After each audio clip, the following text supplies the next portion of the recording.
Right, Eleni. So here we are. Right, Manu. Yes, the roof in Eindhoven of this building. Have you ever been here before? In this roof? No, in No. Eindhoven, yeah. Ah, okay. But in Eindhoven you work quite often, actually, right? Yes. Yeah. I do most of my rehearsals in Eindhoven. So you know the city well? Yeah, pretty well. Yeah. It's a good vibe. Yeah.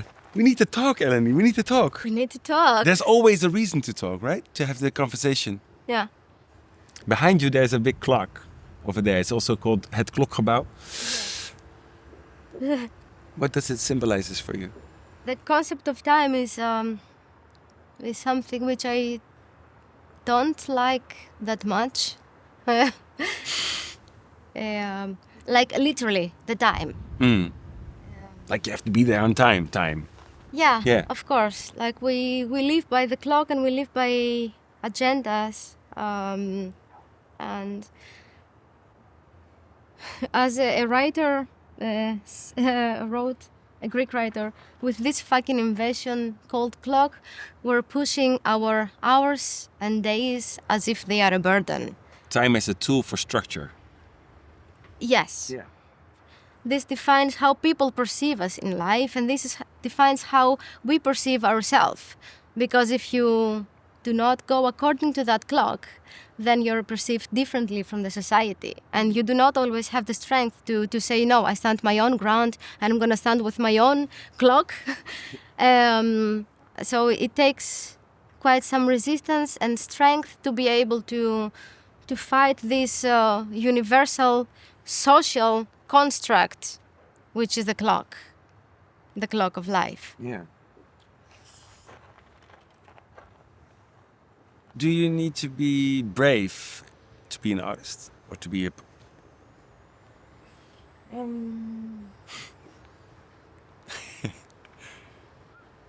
in this day of age, of course. In this time. To be brave, I don't know. You need to make peace with the fact that you will be never not rich, but you will always struggle financially. Yeah. I mean, even if this moment goes well, you don't know how it's going to be in 6 months. Mm-hmm. And if you're a dancer and you break your leg, then there is this big insecurity, and this takes a bit of bravery. But on the other hand, I don't know, I think it's also, I find it very brave that someone works in an office like 9 to 5 and they do the same thing every day, again and again and again. I'm happy with what I'm doing, at least. I have some insecurity. So yeah, you miss something, you gain something. We are all brave in...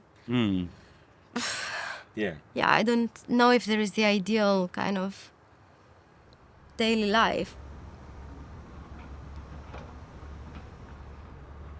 And you chose the language of movement to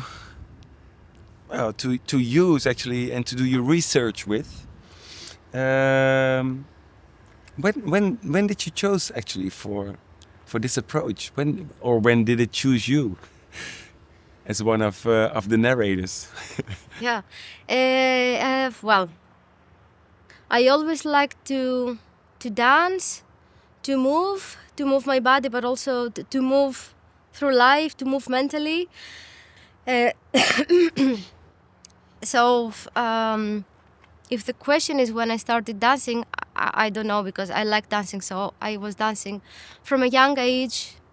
But I started to dance like more consciously quite old, let's say when I was 18. Started with hip hop and house dance.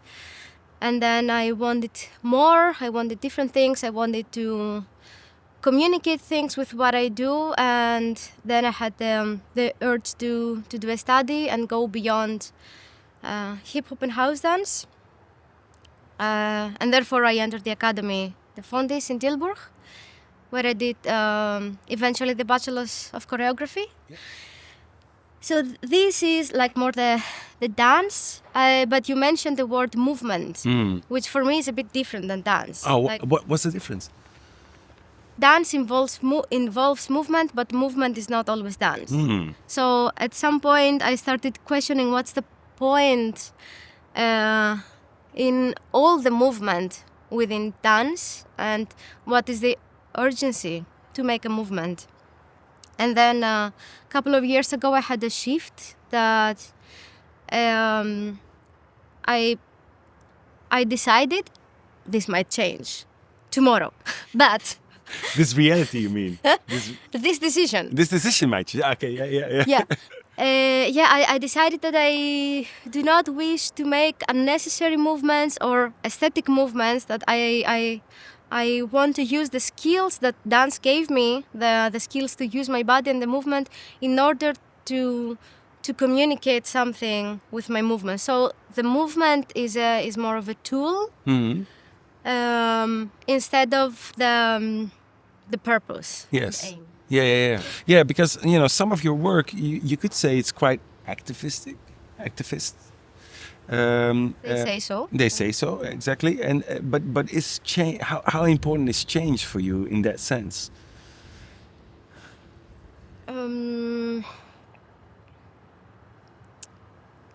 One of the most important reasons that I do what I do.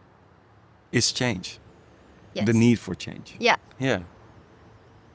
Yeah. And I also believe in that a lot. Like, if I share something personal, I grew up in a family my father was quite conservative, with ideas that I'm not very proud of. But until a certain age, because he was my father, I also inherited these ideas. And some of them were racistic. Okay. And then at a certain age, I watched American History X. Yeah. And this, everything. So one work of art, one film was enough to break down everything I learned for, 15 years, how old I was when I watched that film, and reconsider my entire reality. It took one movie. It took 2 hours and some minutes. How long is this movie? Yeah. And that's... if this happened once, this means it can happen more. Yeah, that's right. You're right about that. But then there are also a lot of voices stating and saying that like changing human behavior is actually it's a process that goes not fast, and like people are quite resilient for change as well. Yeah. For sure. And there are different levels of change. Like you can change and by abandoning one idea, and you can change by abandoning one idea and then go into the other side and become more active, more fightful. I don't know if this is a correct word. Yeah, we just make it. But for me, the most important thing is to put a seed, and then if the ground is fertile, then it will sprout. Yeah.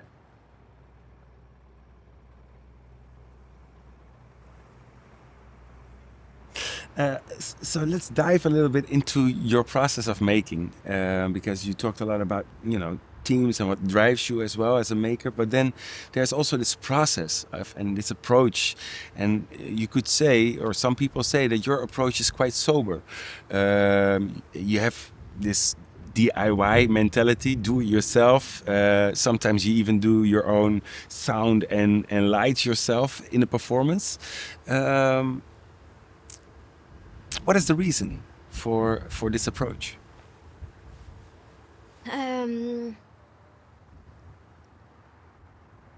Is it only a practical reason for the fact that it's something that you can play everywhere because it's this thing that you can control with, or does it says more? Well, having the control over everything is one reason. That's a dream, right? Yeah. Okay. No, it's because I like to have my work and my process and my performance as honest as possible. So I start from zero when I start the process. So I say I do not necessarily need a dance floor. I need just a space. Let it be concrete, warm enough. That's the only thing I ask for. A rooftop. Where the sun shines. And I start with no sound for the performance, no lights. Usually I do have something with me to relate. I like to work with big objects. But I start from zero, considering facilities, and then I want to see what is the necessity of the process. So if there is a necessity for sound, if there is a real necessity for lights, and that has to do with the honesty and to be completely exposed, to expose the process of what is happening before an audience. I do not like so much the magical hand of the technician who presses the button and then suddenly the atmosphere changes and there is red color and blue. And I like that whatever happens in the space, it happens because of me, my presence, the presence of the body, the flesh, and the interaction or the exchange, communication between me and the audience. Yeah. So, and I try to keep it as pure as possible. Of course, I'm open for other things to happen, to do other things, but I start from zero, from as less as possible. Yeah. To have it pure and honest. Yeah. I see.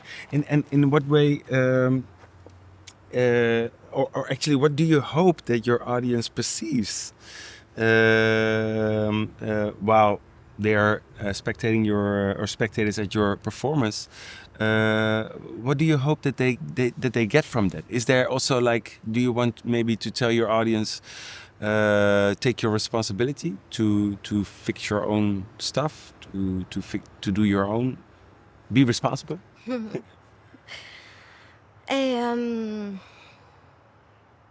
Well, not so much. That would be yes, for sure, but that would be a consequence. For me, the first thing is to reflect on oneself and the surrounding, and to be honest with that. And by putting myself as honest as possible, and by exposing myself with all my vulnerabilities, by undressing myself literally and metaphorically.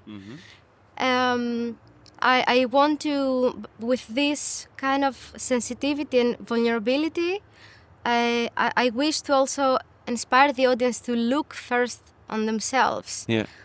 Undressed. Honest. To reflect. Yeah.